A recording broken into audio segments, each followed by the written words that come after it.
Hello and welcome to Stuff You Like with Sir Mercer, and we have got such a treat for you this week, my lovelies. The hero's journey? What just happened? You know what? Fine. Hero's journey. Let's talk Labyrinth. After all, I can take a hint. Labyrinth, which incidentally was released in the year that I was born, is either a film about David Bowie's crotch pretending to be a film about the classic hero's journey, or a film about the hero's journey trying to disguise itself by showing David Bowie's crotch a lot. Either way, our protagonist Sarah is experiencing teenage life and the perils of responsibility. She's not a child anymore, but she doesn't really want to be an adult. She's past the boys are icky stage, but she's not quite ready to rush headlong into the weird and pervy world of David Bowie fever dream peaches. Hence the character arc that's about to head her way. The classic hero's journey is hugely common in fiction. Everyone from Luke Skywalker to Harry Potter goes through it. It gives us our classic 3-act structure of departure, initiation, and return, or setup, confrontation, and resolution.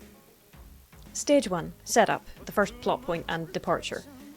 Sometimes we start in media res, in the middle of the action, but we almost always get a setup via a flashback or backstory in that case.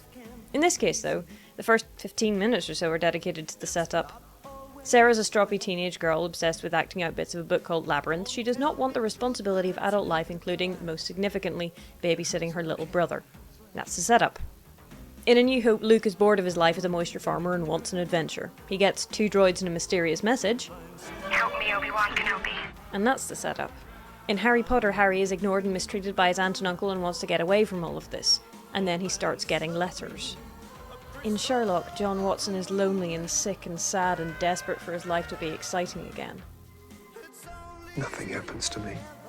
And then he hears about a man looking for a flat share.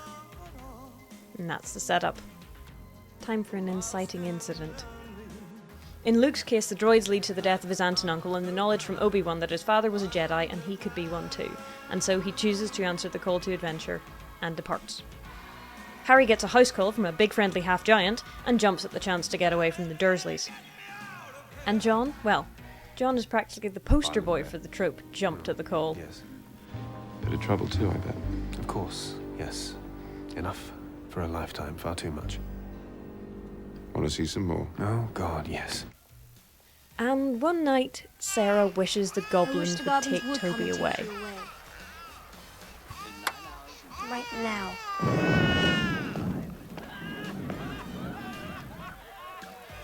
And they do. So here is the call to adventure. Save your brother or take the sparkly crystal ball from the strange man. She doesn't exactly jump at the call, but she accepts the challenge and has 13 hours to run the labyrinth, make friends, fight monsters, think outside the box, and rescue Toby. Departure is the shock stage. Our heroine starts in one place and then forces beyond her control intervene. 1 minute you're here, the next it's, help me, Obi-Wan Kenobi. You're my only... Oh, crappity crud bog, damn it. Sarah starts in suburbia, which is decidedly non-magical, and the call to adventure is issued by the Goblin King himself. Allow me to introduce Jareth, King of the Goblins, taker of babies, and fetish fuel station attendant. Turn back, Sarah. Turn back before it's too late. He doesn't really seem to get into dissuading her, at least not after the snake trick doesn't work. But there we are. This is departure, crossing the first threshold. She makes the decision to run the labyrinth, to leave her world behind, and to rescue her brother. And in the labyrinth itself we find stage 2, confrontation, or initiation, or the road of trials. For which, my lovelies, you need to come back next week. See you then!